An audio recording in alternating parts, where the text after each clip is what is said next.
a biblical perspective on life, culture and current events. This is 2020 on Vision.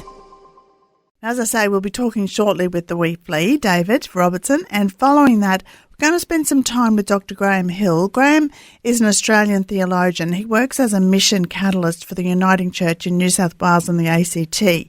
He's a research associate with the US Centre for the Study of Global Christianity, an associate professor and research fellow at Charles Sturt University. And as I said, he's an award-winning author, having published in the areas of missiology, applied theology, Christian spirituality, and global and ecumenical approaches to mission, ecclesiology. All of those have been very big words, and I hope I said them right, but Graham will break it down for us in bite-sized pieces, I'm sure. We're going to open talkback lines, and I encourage you to make the most of the opportunity to talk to a very smart fellow like Graham. Call in with any questions or comments. He's very approachable. So jot the number down now. It's 1-800-316-316. Or, of course, you can text us on 0447 488 316. But right now, I get to talk to a 2020 favourite. He's a favourite of mine, and I know he's a favourite of yours, David Robertson. David is the Minister of Scots Kirk Presbyterian in the New South Wales city of Newcastle. So hi to all our listeners in David's neck of the woods. Good to have you on. David's Wee Flea blog has had, and wait for it, I looked myself, it's had over 8 million hits. His cute nickname, Wee Flea, originated in a series of interactions that he had on the website of renowned atheist Richard Dawkins, who called him, Alistair McGarth and John Lennox, good company to be in actually, he called them fleas living off a dog's back. So David is a great thinker. He's a big picture person, and we are the benefactors of that deep thinking and big picture perspective. So David, thank you so much for your time this morning. No, thank you. Those are very kind words. I'm not sure they're entirely deserved, except I do live in the great city of Newcastle. So,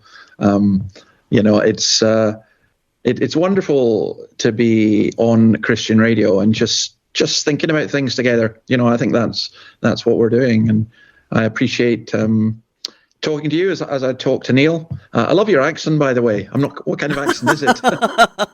Oh, you're a funny fella. Okay, so we're going to add to that list of accolades that I gave you. We're going to add humble, and we're going to add funny fella. So those next time I interview you and I introduce, I'm going to say he's also humble and he's also a real funny fella. That's what I'm going to say. Yeah, I'm the humblest person I know. Yeah, so. Okay. Yeah, I like you.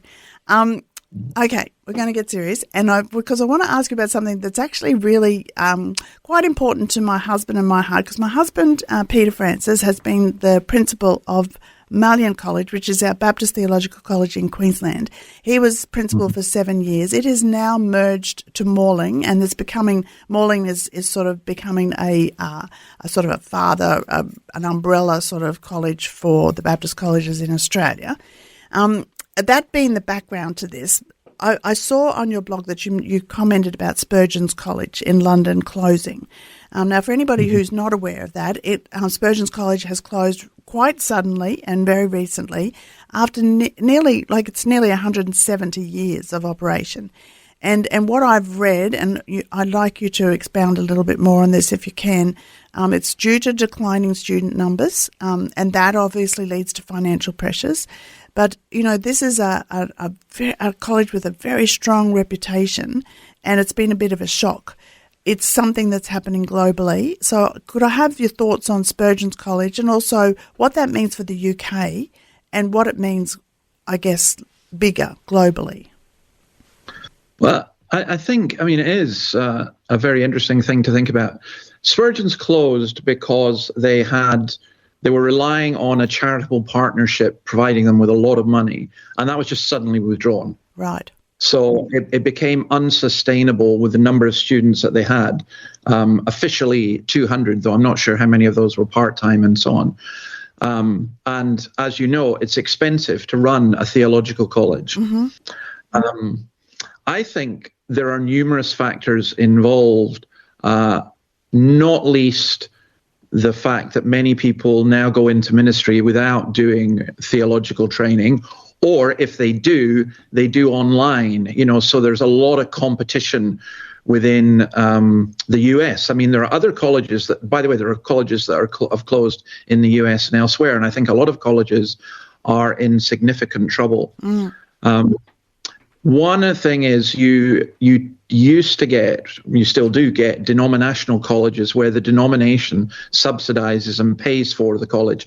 My own denomination back in Scotland, the Free Church of Scotland, had a marvelous college, which is now called Edinburgh Theological Seminary.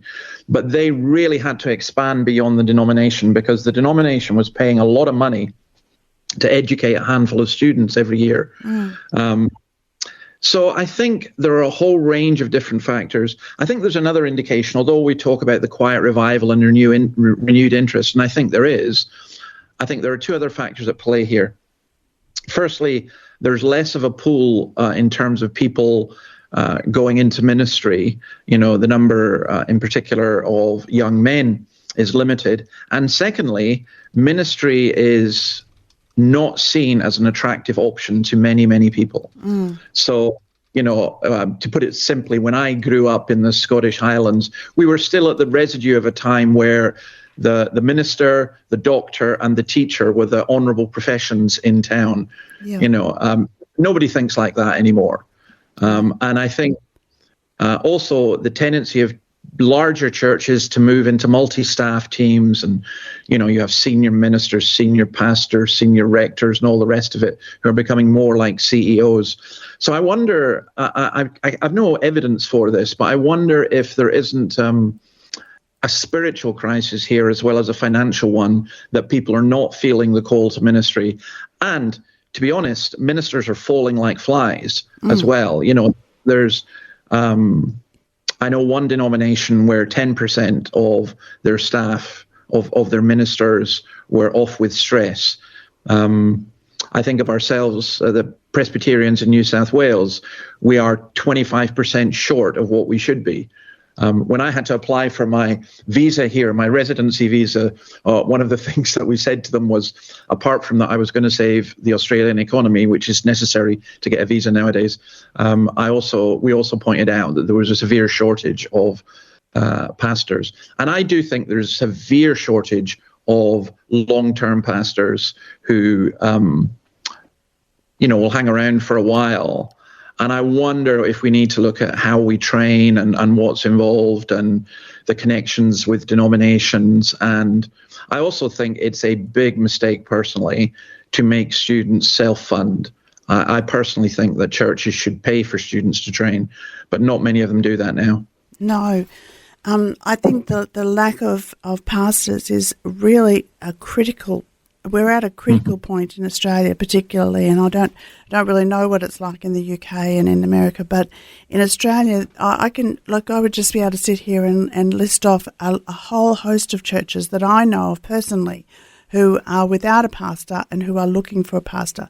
Some of them smaller churches, but a lot of them large churches, and these large churches are looking for senior pastors. And I think you're right that the sense of calling is, perhaps almost an old-fashioned word now. We have, when we first went into ministry, my husband and I, so he ministered in Baptist churches for about 25 years. When we went into ministry, the calling was something that we really felt from God. We went before God. We didn't apply, but now there's actually, you apply and you sort of go through an interview process. We did go through an interview process, but it wasn't like now. It's sort of like applying for a job. And whilst I can see some benefit in that, it feels very different to me. And then when the tough times come, and ministry, I think being a pastor is one of the toughest jobs in the world. I really do. It's a very, very tough job. So call out to any pastors who are listening right now. And if you are listening and you've got a good pastor, I want to tell you, look after that pastor. Be kind to him and his family. Be kind to them, because it's a really tough job, and people in the churches don't necessarily understand that. So the pressures of ministry are there. But when the pressures came for us, what we dug back into was that calling, because we really believed, okay, God called us, and if God called us, He will equip us and He will be there for us. It didn't mean that there weren't times that we just needed to step back. We did. We needed to step back, take a deep breath. Even, my parents at times would say, go, here's some money, go to the beach for a few days, just get out of here, because they could see that the pressures were on. But what we dug back into was that calling. Can you comment on that for us? Yeah, I think I'll just roll back a little bit. I think in one sense, I've been a pastor for how many? 40 years, and in one sense, I would say you could argue that being a pastor is easy. What I mean by that is we have to be really careful here. If you're a narcissist, being a pastor can give you a real platform. If you're a power freak and all the rest of it. So that's why I think churches need to have good accountability, collective leadership, and so on. So there is, and also the bane of my life are lazy pastors. Yep. That really, but if you're a pastor who's going to be faithful to God, then you're in for a tough time. And I think that's why a lot of people get out. I mean, it amazes me how many people start off in pastoral ministry and then end up in something else. And I just think the crying need in Australia, and it is in the UK as well, is for pastors. It's why I came to Australia to work as an evangelist with basically with Sydney Anglicans, although I was a Presbyterian pastor. But I've gone back into the pastoral ministry, and it's a small Presbyterian church up here in Newcastle, and I'm really, really glad I did, because there's nothing like it. There's nothing like being alongside people, having to bury people, meeting people, and you're preaching to the same people with very real life and complex situations. And I think, but it is tough. I mean, it's really, really tough. I find what we're doing here, my kids said to my wife and I basically, what are you doing, Dad? You're going back in, you're going back to where you started. I am. I started off in a very small church, and I have to say, I love it. I mean, I'll go from here and I'll go and meet an old lady in a care home, and then I'll go down to the church and prepare a sermon and do a podcast, which is what I do. And then who knows what else the day will bring. And then there'll be someone writing and complaining about it, and someone else you've offended. Kind of alongside your fellow leaders. You're trying to get leaders. I'm trying to get fellow leaders to come and help us. I mean, because the harvest is great, the workers are few. And in one sense, it is an exhausting job. I remember my good friend Sinclair Ferguson, who's one of the best preachers in the world. He and I shared in the same church for a while. And I remember him saying to me, he said, David, people will never understand this, but preaching is the most physically exhausting thing you can do. I'm not sure how Aussie preachers are, but as a Scot, as a Celt with a fair degree of passion in, I would say, yeah, I know that. I mean, you see, listen, I couldn't be talking to you on a Sunday evening because I'm exhausted on a Sunday. So I think you're right. I think there are enormous dangers. There are real difficulties. And I do wonder whether our theological colleges are preparing people for that, or whether people go into ministry not realizing how difficult it's going to be, thinking they're going to be the next Spurgeon. We're talking about Spurgeon's College. And when they discover that working with sheep isn't like sheep on Disney. It's like I was brought up on a farm, sheep are smelly and dumb and everything else, and our churches are all sinful, and there's so many hassles and troubles. And I just wonder if pastors are prepared for that, or if it's the first time it happens, they really struggle and get blown away. Yeah. So I think there are peculiar dangers and difficulties in being a pastor today. And yet, paradoxically, I think that Australia needs pastors more than anything. I do too. I totally agree with you. When we're in pastoral ministry and we're still in ministry, but when we were in pastoral ministry, we worked really hard. And really, it was a 24/7 job. But I used to say to my husband, even in pastoral ministry, you've got to look for perks. Like everybody in their job, there's got to be something that you can do because it's your job that other people perhaps can't. And the perk that I found was, okay, Peter would be like you. He would have his day planned out and everything. But all of a sudden, the kids' sports carnival might be on, and I knew that our son would be running. And I would be able to ring him and say, is there any chance you can drop down to the school quickly and watch your son run in the 100 metres or whatever? And sometimes he couldn't, but there were times when he could. And if somebody was doing a 9-to-5 job, they couldn't do that, So I used to look for just those opportunities to show the kids, that Dad can be here for this time when, perhaps other dads can't be. But it is a real privilege. And if you are, and again, if there's that calling on your life, you actually wouldn't be anywhere else. But the whole sermon thing, my husband has preached for, decades now. He still spends probably 8 hours preparing his sermon. And I think that's the other thing that people in church at pews don't really get, how long it takes to really spend time in God's Word to prepare for that sermon, because they think, you should be doing this or you should be doing that, and why won't you, and Peter's like, no, look, I need a whole day to prepare one sermon. That's what I need. So people don't necessarily get that as well. Yeah, I think so. And I think, to be honest, what you could do, it's very simple. I mean, because I do a lot of stuff online, it's easier for me to do this, but I can type into Grok or any kind of AI, give me a sermon on Romans 2, verse 5 in the style of the wee Flea, and it'll do a pretty good job, and it's done in 2 minutes. So I think, hey, I could just do that. And there are people who do that. But I mean, again, there are people who've copied Spurgeon. There are people who've copied Tim Keller. That's no use. Preaching, I always remember, I don't remember who it was who said it, but I've always remembered it as a phrase that I won't give to the Lord what costs me nothing. And you give a lot of yourself when you're preparing for preaching. So when I say the church needs pastors, what I'm saying is we don't need CEOs. We need people who can preach and teach God's word and who can come alongside people and care for people. In one sense, New Testament ministry isn't that difficult. I mean, it really is just that. It's, I always say to new students and stuff, make sure you love your people, you visit them, make sure you preach God's word. I do think within congregations, there's also a third aspect that pastors often need a degree of leadership skills. But I also think that if they don't have that, you can bring in someone alongside to help and all the rest of it. For me, the pastor image is very much one. My granddad was a shepherd. My dad was a farm worker. And I think of how the shepherd looked after sheep. And that is what we need. We also found a paradox in Scotland that as society became more mobile, it was long-term pastorates that ended up being more successful. And I wonder if, people have this idea, I'm going to start off in a small town and then I'm going to go somewhere much bigger like Newcastle, and then eventually I'll get to Sydney, or Melbourne, or I'll be this or that. And you think, nah, there's a role for big churches and we do need them. And there's a role for the people who are kind of well known on the internet as preachers.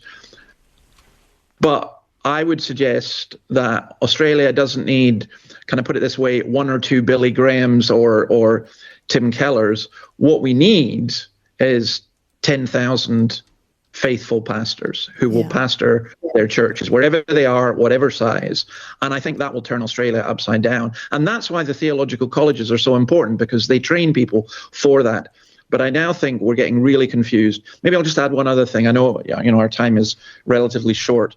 I remember in Edinburgh, I went to the Free Church College, but there was also New College, which was part of the University of Edinburgh and was used to train particularly Church of Scotland students in theology.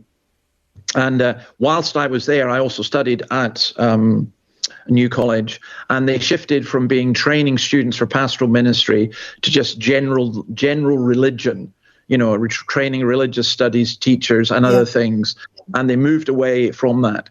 I think this is tied in with it. They also were much more liberal in their theology. And that, incidentally, that's another comment about Spurgeon's, that it was changing its theology. I don't know if that's true, but in general, if you do that, you're committing suicide. You really are. Absolutely. And I think churches that become either liberal or legalistic are cutting their own throat. You need to just stick with what the Bible says. But I do think that the fact that the Church of Scotland has now gone down from 1.2 million members to less than 100,000 and in fact, attendance-wise, are only around 50,000 out of in the whole nation, indicate what happens. And I think we need a combination of things. I think we need more people to become Christians. That's why I'm an evangelist. I can't send people to be ministers unless they're Christians, So we need more people to become Christians. We need a deeper sense of calling, and we need a more biblical approach to church and pastoring and everything. And I honestly think that is something that is absolutely relevant for life in Australia today, because if you've got a pastor who cares for their flock, if you like, people will then see how these Christians love one another, and they will come to be intrigued and drawn to Christ. But if they cannot see that, no matter how much we put online, no matter how much we preach, if they can't see it in evidence in a local biblical church, it's much, much harder for them to believe that it might be true. There was a whole lot of other things I wanted to talk to you about this morning, but I think this has been a really important conversation. The picky people in churches can really hurt a pastor. And what you're saying about liberal theology, it's totally a buzzkiller, isn't it? Like, if we look at any church denominations that have gone liberal here in Australia and look at their attendances, that's, it just speaks for itself. But you have a global platform, and so when we talk about picky people, the feedback you must get, you must be a real sucker for punishment, because I looked on your blog, some of the stuff you've put about Israel, why such hatred for Israel.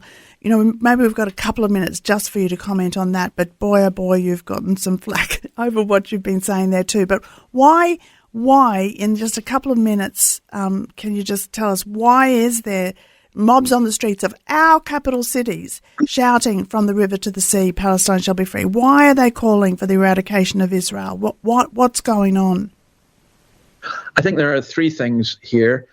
Number one, I think that there is, amongst some people, a genuine sense of empathy and sympathy for the Palestinian people and what they see. They think, oh, this is terrible. But that, unfortunately, is compounded by ignorance, because they don't know what's going on. They're just reacting to what they are being told.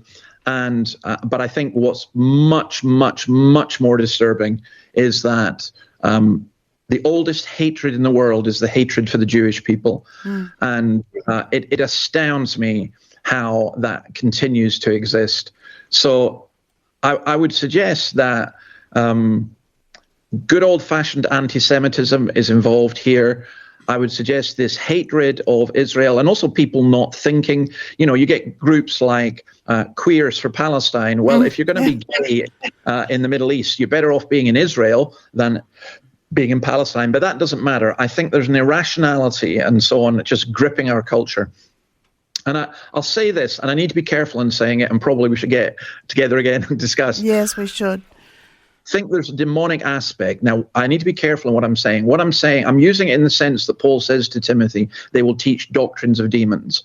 And I think that the devil doesn't make us more rational, it makes us less rational.